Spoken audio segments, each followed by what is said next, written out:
Hey, how you doing today? Bill Applegate here. I'm going to do a lesson today on a great standard entitled Afternoon in Paris. I'm going to be pretty straightforward with this lesson. I'm going to first do the comping, then do the head, and then do a little solo. The soloing on the A section can be a little bit challenging, and the head has some real rhythmic interest that can also be a little challenging. So let's go ahead and get started with the comping.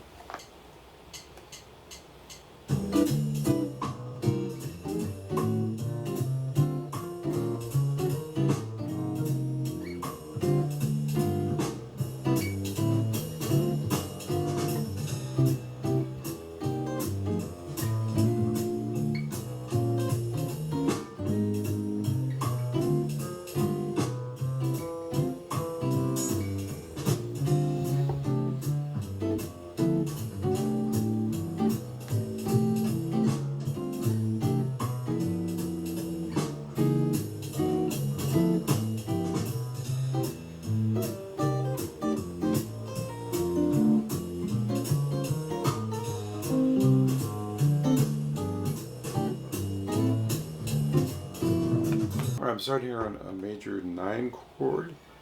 Looks kind of like a G6 chord. It's like you have the 5th, the 9th, the 3rd, and the 7th. Then I go to this minor 7 chord I like to use a lot that has the 4th in it. Okay.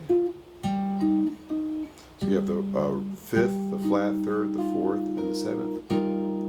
Then here I'm just using a real typical F7 sharp 9. This is kind of a passing type of chord, but it's still just an F7 with a 7th in the bass, the 3rd, and I'm calling this the flat 13th and the flat 9th. Definitely a couple altered F chords there. Going to a B flat 6 9 3 6 9 5. Okay, and then I'm just going to slide up a half step, lift the second finger, and have a B minor 7 with the 4th in the bass here, so it's the 4th, the flat 7th, the flat 3rd, and the 5th. Then I'm doing the same thing I did on the F, but now on the E flat, and the same chord here on the A flat that I used on the B flat, the 6 9. Then I'm taking that same shape, moving it up 2 frets, again a D minor 7 with a 4, with an 11th or a 4th. So it's the root, the 11th, the flat 7th, and the flat 3rd. And this is like a typical diminished type shape you'd use. You might think of G7 here, and here's the flat 9 right here. Then I just use the typical C major 7, root 5th, 7th, 3rd. That same minor 7 I used before with the 4th in the bass. D minor 7, and then this G9 here, which can be a little tricky to get to. It's a shape that's not that easy to grab. You've got the 5th, the 9th, the 3rd, and the flat 7th. Okay, the second A, I'll let you come up with something on your own. Let's jump over to the bridge. So I'm doing kind of a chordal thing here where I do the D minor 7 with the 11th. And then here, just moving up a full step to the same shape. This is basically the 9th, the 5th, the root, and the 4th. Which gives you, and then you go up to a nice G13 voicing with the flat 7th in the bass.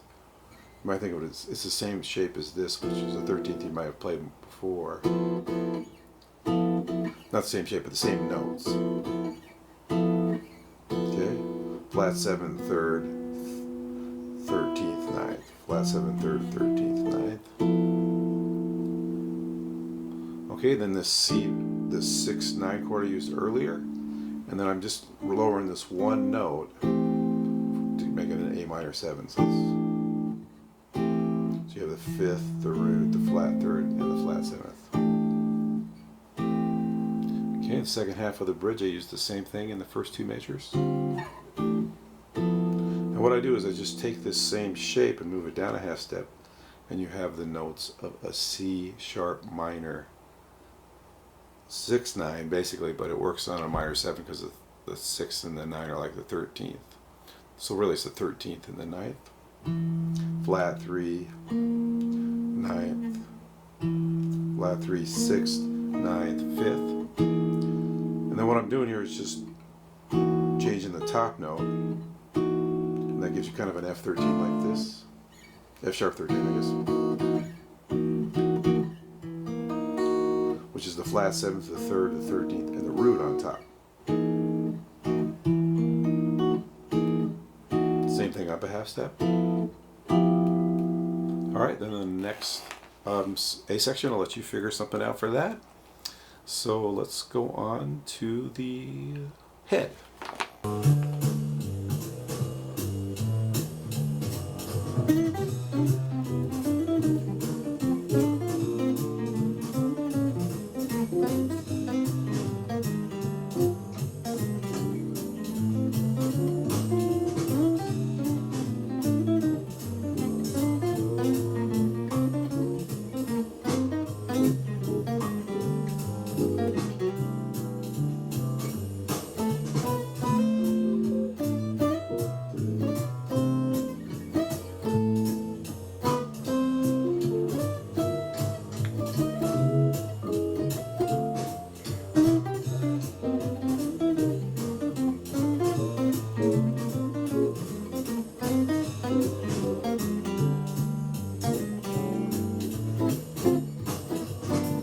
It's kind of a pattern here, starting here in 7th position. 1, 2, 3, 4, and. So that could be a little tricky to get that rhythm correctly. Then you gotta wait a half a beat on beat 1 and then play the quarter note. But it all lays in that, you don't have to extend or anything.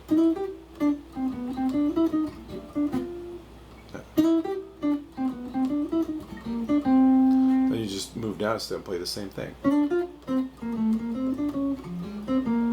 Move down another step, it's almost the same thing, just a little variation. You go back to this same note where you don't before.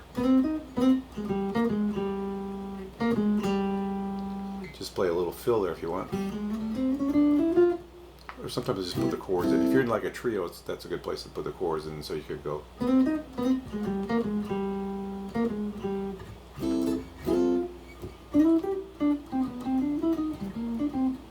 I'll play it slow.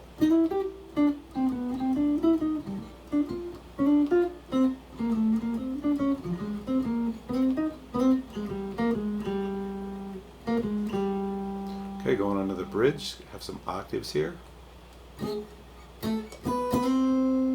You could play them either this or this shape, whichever you feel more comfortable with.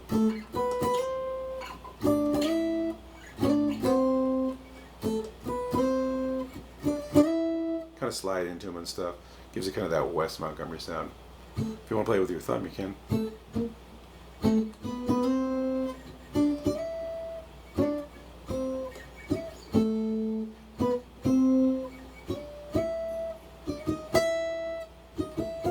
I kind of added that little chromatic part. I think it sounds really cool.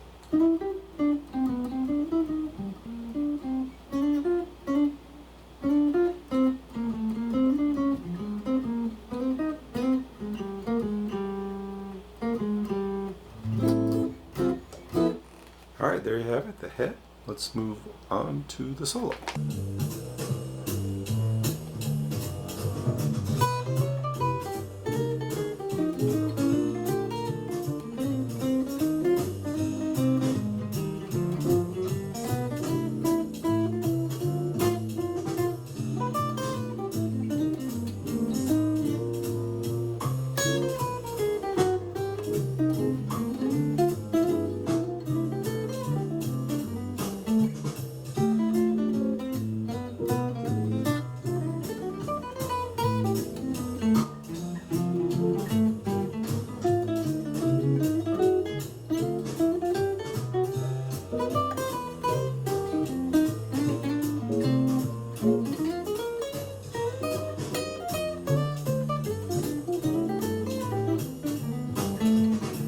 I started on the C major 7, I'm just starting on the 7th, go chromatically up to the 9th. back to the 7th, and then end on the 5th. This time and then on the minor 7th, I'm starting on the flat 7th, and this time I'm going down instead of up. Down to the 5th. So chromatically from the flat 7th down to the 5th. And then we have the flat 7th of the F. Here I do a little grace note. That's kind of like an old Charlie Christian lick or something. So I hit the root and then I slide to the 7th. Just a real typical major 7 arpeggio there. So another couple grace notes here. So it's really the 3rd and the 2nd there. Going down the root. And then on the 9th of the E flat. Okay, then when we hit the A flat major 7, just doing chord tones, playing each chord tone twice. 5, 3, 2, 1, 7.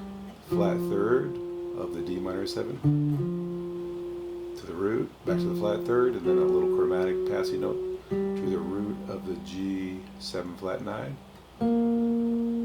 The flat 3rd as a passing note. 3rd, 5th. Here we have root, root. Then it becomes the 5th, right, of the minor 7. 5, 6, 5. Now that's a flat 6 because A minor is the 6th of the C major 7. So and the flat 3rd of the D minor 7. I think that came out really nice. Okay, the next 8 bars are something you can work with. Let's now look at the bridge. Here I did an enclosure around the flatted 3rd of the D minor 7. 4, 2, 3, right. Root. Passing note down to the flat 7th. Then I started on the 3rd of the G. Flat 3rd, back to the 3rd. 4, 1. Here I did an enclosure around first the 3rd, then the 5th, then the root. Ended on the 7th because sometimes if you stay on the root up high too long, it's kind of dissonant. If someone's playing the 7th, then you get kind of this dissonance there, which isn't something you might want to avoid maybe. Okay, then it looks like a C major 7 arpeggio, ending on the A, but it also works as a minor 9 of the A minor 9, 7, 5, 3, 9, 1. So anytime you have a minor 7th chord, if you want to do the 9th arpeggio, you can do it by just doing a flat 3rd higher, the major 7 arpeggio. Okay, going to the flat 3rd of the minor D minor 7. 3, 3, 2, 3, 4, 5. Start here on the root, and then when I hit the 2nd, I'm going chromatically to the 3rd. Then I go this typical thing where you from 7th chromatic down to the 5th, move up a half step. 3, 1, 2, 3, 4. That's the root of the F9. And the same lick up a half step. Let me play that whole bridge.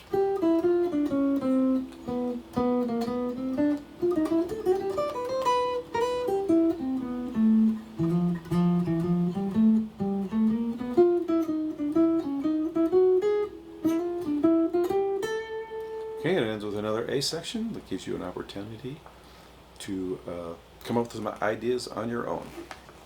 Alright, there you have it. A lesson on the great standard Afternoon in Paris. It's a really fun tune to play. Actually, I love playing this tune. It's fun to improvise over. It's a little challenging in the A section because it kind of changes key signatures quickly. But otherwise, it's really fun. The bridge is easy to solo over. So I hope this is something useful to you. Remember, if you like this content and you want more of it, remember to click the like button and subscribe. I'd really appreciate that. And I hope this was useful, and you have a great day. Thanks a lot.